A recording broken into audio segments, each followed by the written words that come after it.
Hi అండి. నేను ఎప్పటినుండో కొన్ని కిచెన్ ఐటెమ్స్ అయితే దాచుకున్నాను. అవి మీతో చూపిస్తాను.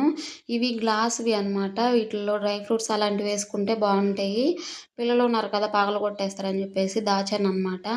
నీట్‌గా ఒకసారి కిచెన్‌ని ఆర్గనైజ్ చేసుకొని అప్పటి నుండి అయితే వాడాలి. ఇంక ఇది ఒక బౌలు. ఇందులో కర్రీస్ అలాంటివి తీసుకు పెట్టుకున్నా బావుంటది. దీనికి కూడా మూత గ్లాస్‌దే వచ్చింది. అందుకనే దాచేశాను. ఒకసారి కిచెన్‌ని ఆర్గనైజ్ చేసుకోవాలనుకుంటున్నాను కానీ కుదరట్లేదు.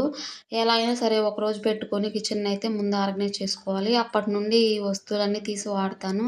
ఇవైతే టీ కప్స్ పెద్దగా బాగున్నాయనమాట. మాకు టీ, కాఫీ అలవాటు లేదు. అందుకే ఎలాగో వాడట్లేదు కదా అని చెప్పేసి దాచేశాను. ఇంక ఇవైతే ఫ్రైయింగ్ పాన్ ఒకటి, దోస పెనం ఒకటి. నా దగ్గర ఎలాగో పాతవున్నాయండి. ఇవి దోస పెనం అవే వాడుతున్నాను. అవి మంచిగానే ఉన్నాయి. అవి పక్కన పడేసిన తర్వాత ఇవి వాడొచ్చులని ఇవి కూడా దాచేసాననమాట. వీడియో నచ్చితే లైక్ చేసి ఛానల్‌ని సబ్స్క్రైబ్ చేసుకోండి. Thank you.